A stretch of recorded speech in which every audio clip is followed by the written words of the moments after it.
Talent underground, where the dreams all surround. Creativity unbound. Feel the beat, hear the sound. Hi everyone and welcome to Talent Underground, where we uncover the rising stars of the creative arts, from local gems to global change makers. I'm your host, Melissa Cremascoli, and before we get stuck into chatting with our guest today, I just want to give a quick shout out to Laurent from Laurent Hair for styling my hair for today's podcast. Thank you, Laurent. So before we get into this, I just want to really shout out to this next powerhouse guest, because I have the pleasure in knowing this man, but also knowing and seeing how wonderful he is as a performer. So with me today in the studio is a Sydney-based powerhouse vocalist and seasoned professional in the music industry. Starting his career at the age of 13, he quickly made a name for himself, touring all over the world and performing in front of massive crowds, some of which have exceeded over 20,000 people. This talented artist, sitting here with me today, has an undeniable gift for captivating audiences with his soulful voice, powerful stage presence, and dynamic performances. This person is not just an incredible vocalist and performer, he is an extremely humble and amazing human being, and it gives me great pleasure to introduce you all to Anton Aktila. Hi Anton, how you welcome. Doing? Good morning. Good to see you. Good to have you in the studio. Thank you for having me. Oh, you're absolutely welcome. You're absolutely welcome. Like I said before, I've had the pleasure of knowing you for probably only a short time, but in that time I've had the opportunity to see you perform many times. Yes. And I honestly am saying that from my heart. You are an incredible performer. Thank you. With an amazing gift. And I know that our listeners watching today will be really interested to learn more about you and what you've done in your career so far, and I guess what's to come. So I want to start quickly by just asking you, I guess, what was it that inspired you at just the young age of 13 to become a musician and a singer? Okay, look, I come from a very, very long line of musicians. Most of my family, on my father's side, are musicians and singers, and they're all in the arts. Even a little bit on mum's side, but very much so on my dad's side. So my father is a singer and a musician. His father was, my great-grandfather was, and that's as far back as I know. But I've got family all over the world, and they are all musicians. And some of us, we're just starting to get to know each other, like with social media and stuff. And it's really interesting. I say, so I got family in Germany, I got family in Brazil. I'm like, so what do you do for work? And they go, I'm a musician. And I go, me too. It's like, wow. It's really interesting. It's definitely in our blood, on the father's side. Yeah. So probably like my biggest inspiration would have been my father. I think he very early on realised I love music, and he would get me on stage with him 6 and 7 years old.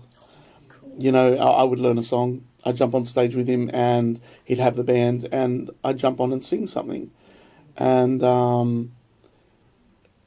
I think he just was kind of preparing me, because he knew I loved music, and very slowly he was preparing me to probably do it professionally if I was interested in it. And I think he knew I was, and I had a real love of music very early on. Yeah, wow, that's so amazing, because not everyone can sort of say that they've had that kind of upbringing where they were introduced to something through their family or through their parents, that it just aligned and was like, yes, this is the thing for me, Yeah. Not everyone can say that, and I know that I can't say that. I'm not doing what I'm doing now because I was introduced to it at a young age. So I think that's absolutely incredible that has happened, and obviously it is in the blood with it all through the whole entire family. 100%. That's amazing. That's absolutely amazing. And look, I think too, when you grow as an artist, especially in the music industry, from what I understand, it takes a great amount of resilience.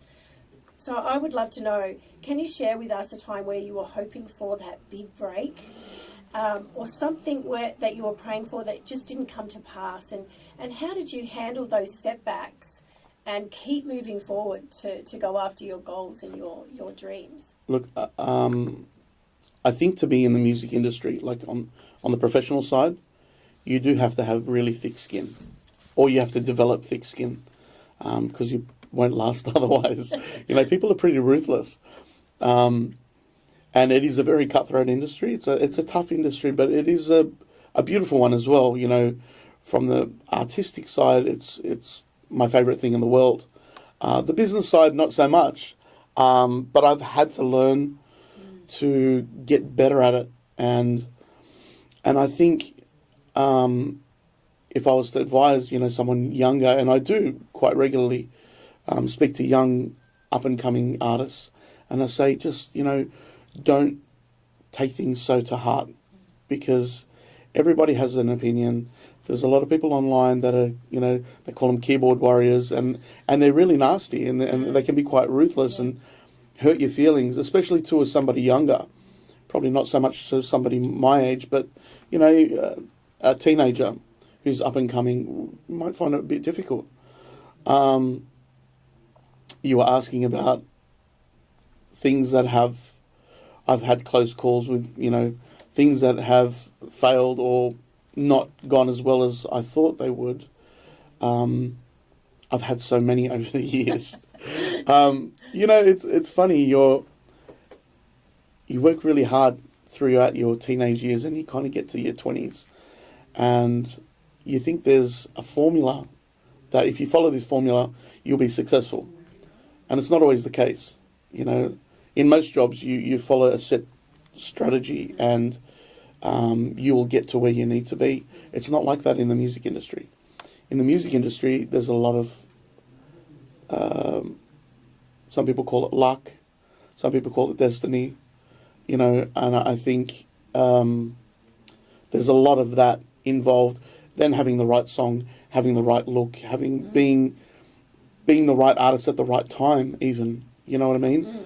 Like someone like me, I feel like I'm 30 years out of I should have been, doing what I'm doing now in the 90s, because I love 90s music so much, and that R&B era, and I'm hoping that it's coming back. Yeah, I love it too. I'm trying to make it come back, I'm telling you now.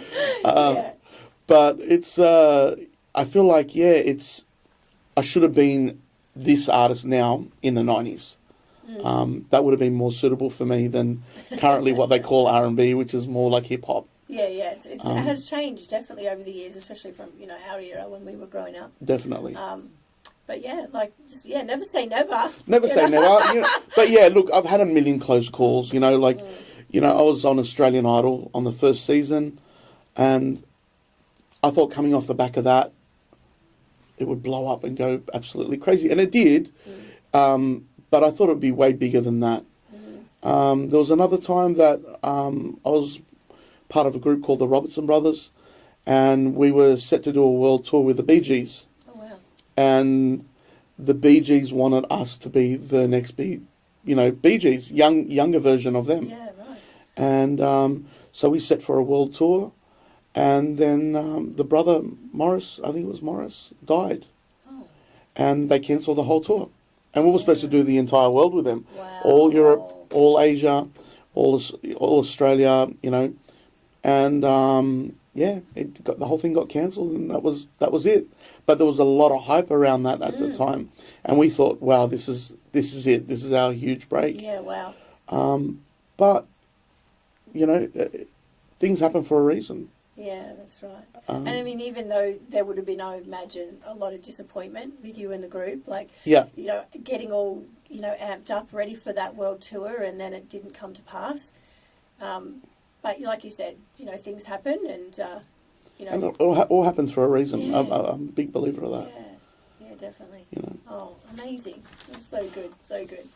And I also briefly mentioned during your introduction that you have had the opportunity to perform to over 200,000 people Yeah. I mean, that is a massive amount of people. It is. So can you share how that came to be, that you were performing on a stage to a crowd like that large? Okay, so we had been invited to represent Australia in China. And they've got a festival called the Flying Song Festival. And they do it during springtime. And so we were invited. It's funny, there's a weird story. We had this guy that used to come to our shows. He was part of the Chinese consulate. And he used to come to all our shows in the city. And then we knew he was somebody high up. But we ended up finding out that he's gone back to China. And we didn't hear from him for a couple of years. Anyway, next thing, our manager gets contacted.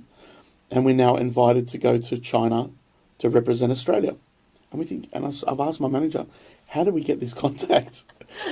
No clue. No one knows how we got it. Our managers just received an email, and it was all very formal. And, you know, anyway, so we've gone to China, and we've started in Hong Kong. We did a week in Hong Kong, and then we did another 6 weeks in China, touring right from the south right up to the north. But the biggest festival that we did was the Flying Song Festival, 200,000 people. So there was all these different big acts from Asia, a couple from Belgium and things like that, different parts of Europe.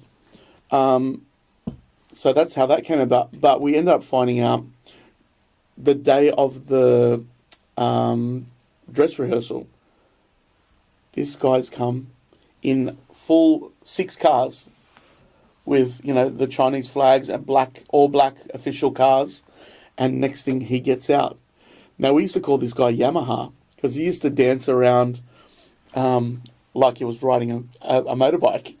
So we'd call him Yamaha. Yeah, cool. And he was the coolest guy. He was a real fun guy. But we knew he was somebody. And he ended up being very, very high up in the Chinese government when he went back to China.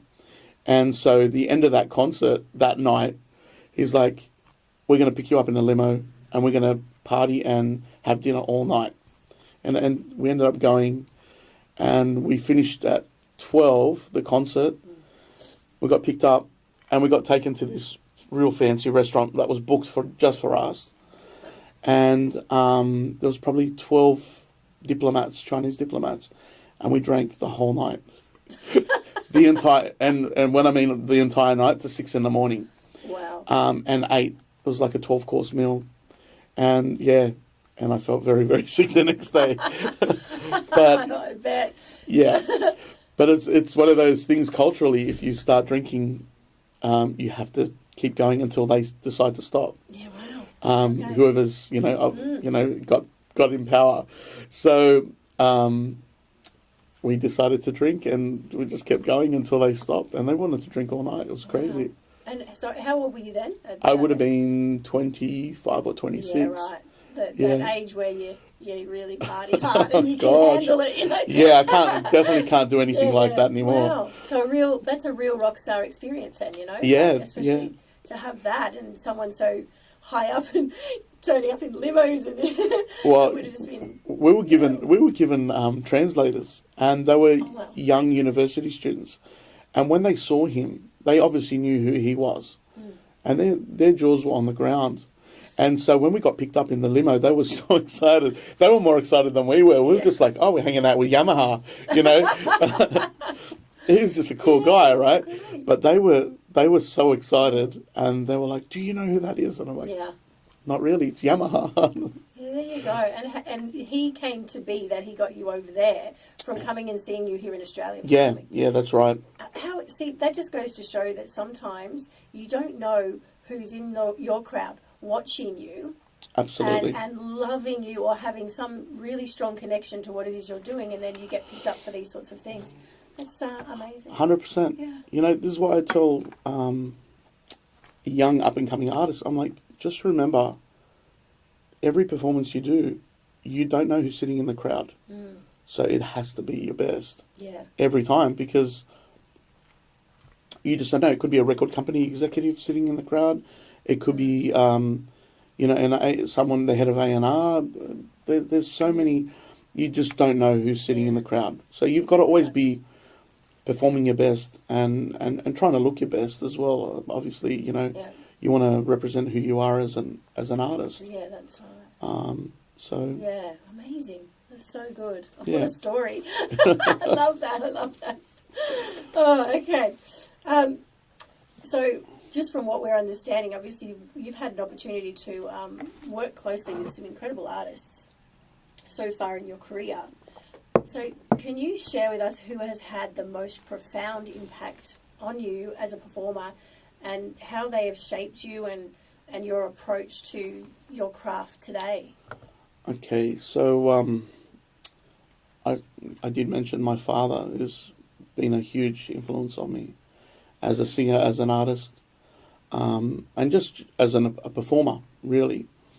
But I did get the opportunity to work with Wanye from Boys to Men. Oh, wow. And I met him through online during COVID, and he was running. I think he was just a bit bored, you know, like everyone during COVID. They were all a bit bored, and most of the time, people on his level don't actually run their social media. They've got companies that run it for them, or record companies. You know, people are running it for them. But during COVID, I think they all got their social media back and were running it themselves and were doing things because they were just bored. And so he was running a singing competition during that time. And I saw it the first day that it came on, because I follow him, I saw it gone live and he's just getting people to sing. And I'm like, pick me, pick me, pick me, pick me. And I ended up contacting his wife, and I just wrote, you know, can you possibly get me into the competition? And she's like, yeah, done. I'll sort it out for you. Like, because she used to look at things on my page as well, so she knew who I was. And so the following week, I'm like, okay, I'm gonna talk to Wanye. I'm gonna get to sing for Wanye. Little did I know my cousins passed away. Totally forgot, because I'm so caught up in family and mourning and all of this. And I now get a text message. I'm at the church for the funeral, and I get a text message saying, are you ready to sing? And I'm like, I'm in the church. We've just walked out. They've taken my cousin to go to the cemetery. And I'm like, I look at my wife and I go, I forgot about this. I totally forgot. So I've run to the back of the church, outside, and I took the phone call live. And I didn't say anything to Wanye. I just sang. And I sang on bended knee to him. And he really liked it. And then I said, oh, this one's for my cousin who's just passed away. And he's like, he's just passed away. I said, yeah, I'm actually at his funeral right now. And he's like, oh my God, like what? Yeah, wow. I would never have known. And then he actually, it's on my social media. He said this beautiful, he spoke, you know, really beautiful things, you know, saying that he's always going to be with you. And it was really beautiful what he said. It was really uplifting. And that was the first time I ever spoke to him. And I've probably spoken to him, you know, 50 times since then. I've met him multiple times and we've become friends, you know. But he is somebody that, honestly, prior to him, I was not an English singer. I was an Arabic singer. So I came from singing classical Arabic music as a kid and with my father. And then I heard Boys to Men at about 16 or 15. Yeah. And they blew my mind. But in particular, Wanye, who is that one who has the highest voice. And I was like, I love this guy. And I thought, wow. So I never thought I'd actually meet him And, you know, sometimes you meet people that are famous and you kind of go, they're not as nice as you kind of thought that they would be. But he was really, he's really great with me, you know, and really genuine and really positive, and I feel like he's helped guide me a little bit in what I want to do or what I'm currently doing right now. Yeah, amazing. I mean, that is so good. I mean, I think the people that tend to inspire us the most are the ones that we feel can get us. They get us, we get them, and that's just this mutual almost understanding. Yeah. You know, and I think too, like, we all want to be successful, but we also want to maintain our humble character and our kindness and all of those things. And, you know, sadly, not everyone can maintain that as they go higher and higher in their careers. So it would have been beautiful to have met one of your, you know, one of the biggest inspirations for you in your career, and to know that, oh yeah, he's exactly how I kind of had a picture him 100%. In my mind, you know, because we can tend to do that. We can create like an image of someone who we think they're going to be like, and then when they show up and they're that person that we imagine them to be, that would be amazing. For sure. Look, you know, unfortunately, not every famous person is very nice. I'm not going to mention who this artist is because I may tour with them one day again. But there was an artist, very, very famous American artist, and I toured with him, and I did probably 30 shows with him around the world. And at the end of every concert, he would say to me, "Hey man, nice to meet you." And, you know, you can get away with that once, twice, 5 times. But after the 30th time, you know, you realize why they're doing it. It's not because they've forgotten you. It's to kind of belittle you, you know. And I was, keep you in your place, you know. And I was a young man. Like, when I say young, I was in my very early 20s. Again, not every artist is got that humbleness or niceness about them, you know. But that's okay. It is what it is, you know. It's a world we live in, isn't it? Unfortunately, it is. Sadly, but you know, I think it is great when you do meet people that are humble, and they've had the success and a lot of it, and they know and understand how hard they work to get there, and they already went through what, say, some of these younger ones are going through, and they can actually then use that for good for other people, and encourage them and lift them up high, you know. So 100%. But that's amazing that you got to meet him and to work with him. Like, amazing. Congratulations. That's awesome. Thank you. Look, again, you know, you especially when you're young, you know, you look up to these artists and you want to hope that they inspire you the right way, of course, you know. Yeah. But, you know, Boyz II Men, phenomenal singers, great songwriters, have amazing, you know, some of the biggest hit songs in the world, you know, On Bended Knee, End of the Road, I'll Make Love to You, some of the biggest songs of all time, One Sweet Day with Mariah Carey, you know, they're huge artists. Yeah, no, they were on my little playlists when I was younger. Yeah, for sure. I just loved listening to them too. Yeah. Yeah, they were great. Definitely. Awesome. Okay, cool. So what I want to also know, and I'm sure the viewers as well, can you tell us a little bit more about what you've achieved and experienced so far in your career, and out of all of that, everything that you've accomplished, I mean, what would you say that you personally are the most proud of for yourself in terms of what you've achieved? You know, I have been working since I was a kid, and I feel only now that really I'm doing what I actually really love. It's taken a long time, and it takes a long time to find out who you are as an artist, how you want to represent yourself, how you want to dress, how you want to style yourself. Like, there's so many different things, and it's taken me a long time. And I think probably one of the issues is, for me, because my voice is I can sing a lot of different styles of music. It's a versatile voice. So I can sing R&B, I can sing jazz, I can sing pop, rock. But it's only taken me, I'm 46. It's taken me all of this time to really find out that I truly am an R&B artist. You know, I can do those other genres. But, you know, when you're working as a singer, it's good to be versatile. But I think as an artist, you really want to find out who you are and work on that.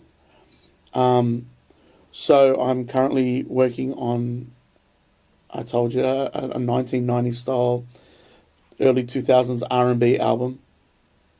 And that for me is very, very exciting. You know, because when I get booked as a singer, a lot of the time I'm getting booked to do that style of music. Yeah.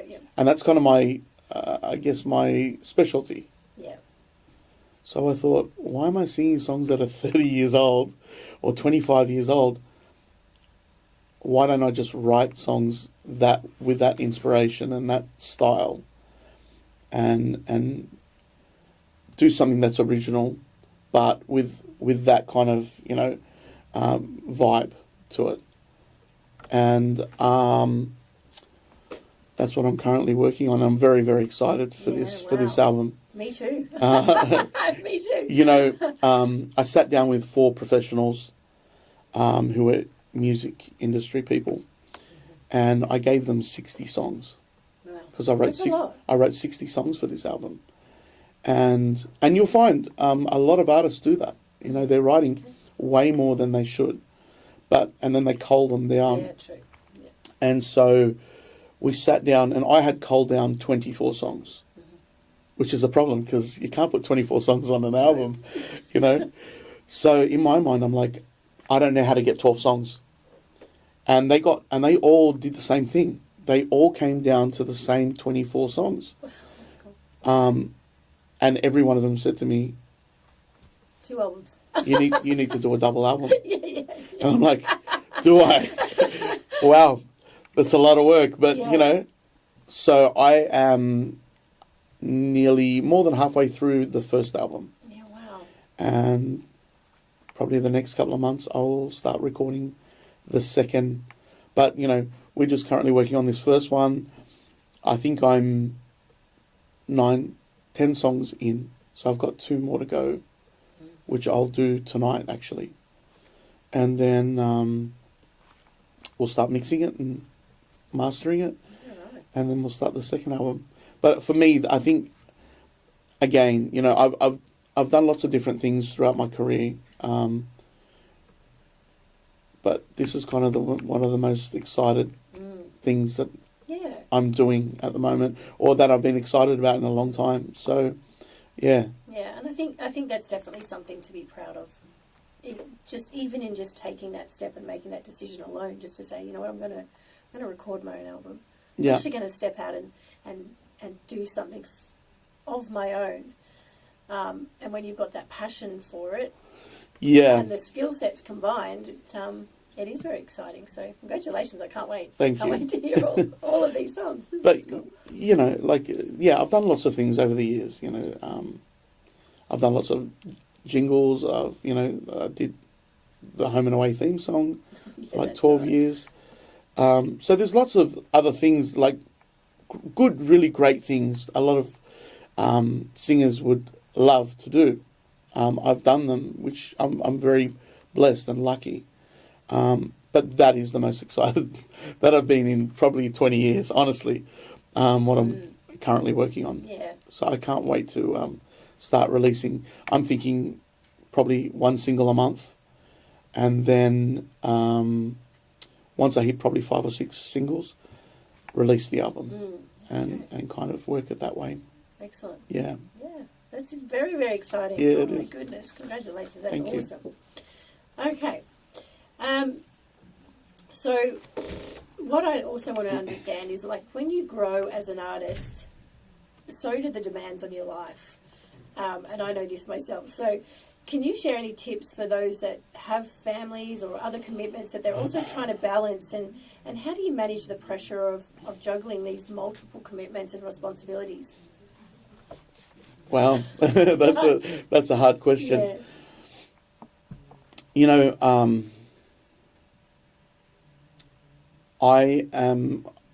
I've become a father, and quite late. You know, I wish I could grow up and be younger and grow up with my kids. But if I had have done that, I think I would not have been around.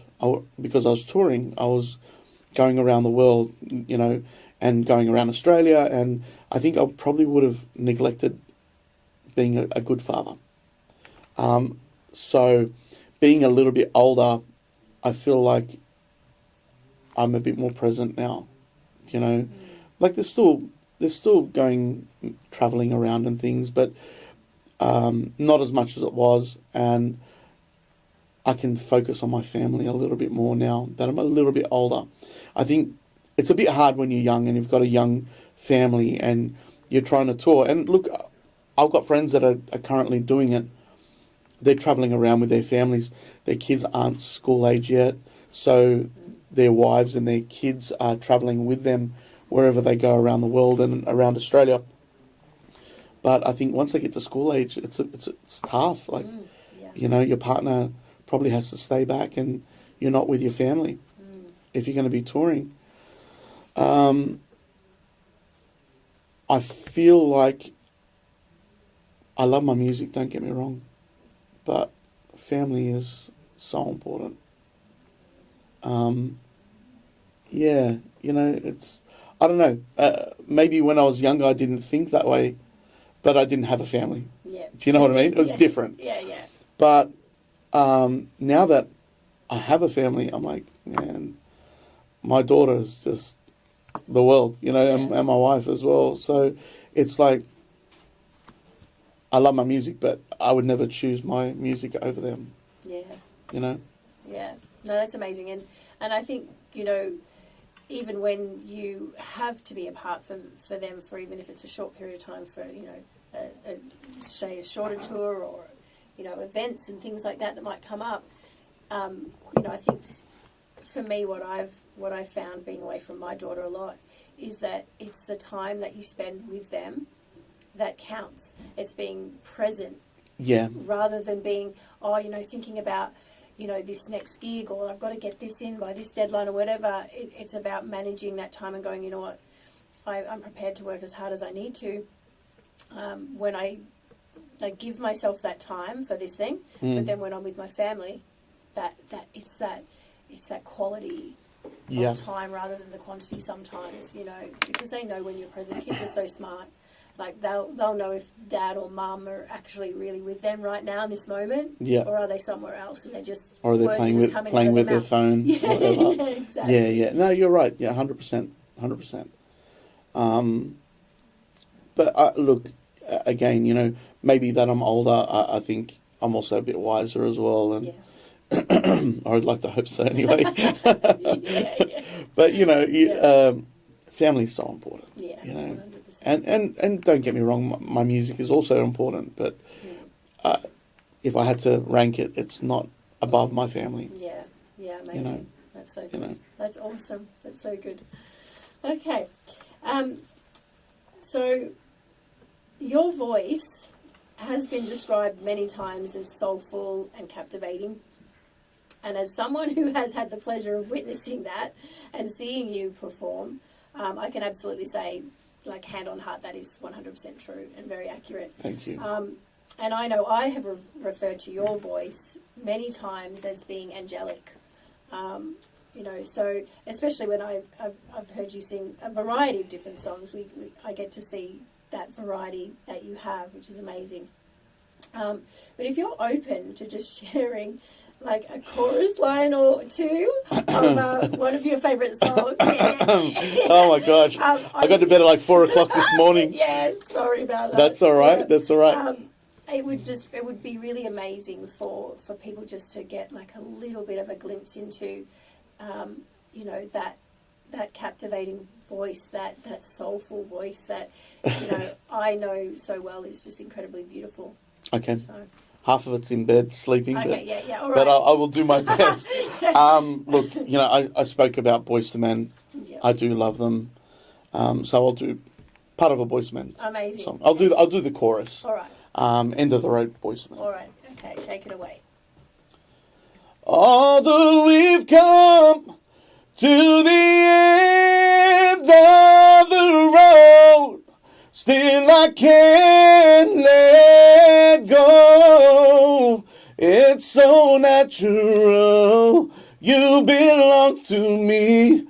I belong to you. Although we've come to the end of the road, still I can't let go. It's so natural. You belong to me. I belong to you. Wow. Very, very good for someone who's had very little sleep. Oh, thank you. Thank you. Amazing. Yeah. Look, and I love what you do with taking a song that, you know, was obviously written and recorded by an artist already, and you just play it vocally in your own little way, and I just love that because it does make it authentic in a way for you as well, even though it's not your original work. So yeah, it was absolutely beautiful, and I'm sure all of our listeners and people watching this would 100% agree. Thank you. So that's, Thank you. yeah, it's amazing. So good. So, I know that you are contacted regularly for a variety of opportunities and gigs. So can you share a little bit about what you're currently working on, and are there any shows in the pipeline? What's next for you? Okay, so I mentioned that I'm working on this album. So that's kind of my sole focus at the moment, to be honest. Yes, of course, I'm always up for working and collaborating with other artists and things, and doing shows. But kind of my sole focus really at the moment is working on this album, trying to finish it, trying to get it out probably, you know, by the time summer comes around, like Australian summer. Yeah. And then putting a band together and touring it, because I feel like having music and putting it out there without touring it, it kind of defeats the purpose. You know, you need to get out there and do shows and be opening acts for other artists and really kind of get the songs out there, get the name out there, and build a bigger fan base than what you may already have. And so that's kind of my goal at the moment. So I'm just putting artists, musicians together, you know. And yeah, that's my goal at the moment. Yeah, wow. But again, you know, I'm always up for working with other artists and collaborations. You know, I got a phone call the other day. A rapper wanted to do a song. And I said, yeah, I listened to his work, and I'm like, cool. So I'll be probably jumping in the studio with him in the next couple of months. He's just currently writing that song. Yeah. So, you know, I'm always up for, you know, collaborating or doing something. Yeah. That's awesome. And so, look, I think that we've had a really, really wonderful conversation today. So I think we'll wrap it up there for sure. But before we do go, so if there is anyone watching that does want to get in contact with you in relation to booking, say, an event, or maybe doing a creative collaboration with you, how would they get in touch with you? Okay, so they can contact me on Facebook, on my professional page, Anton, Anton, Aktila, Aktila. They can contact me on Facebook or via Instagram, or they can contact me on my email, Anton Aktila, so Anton Aktila, Aktila @ iCloud.com. Amazing. Excellent. I'm sure there will be people wanting to reach out to you, that's for sure.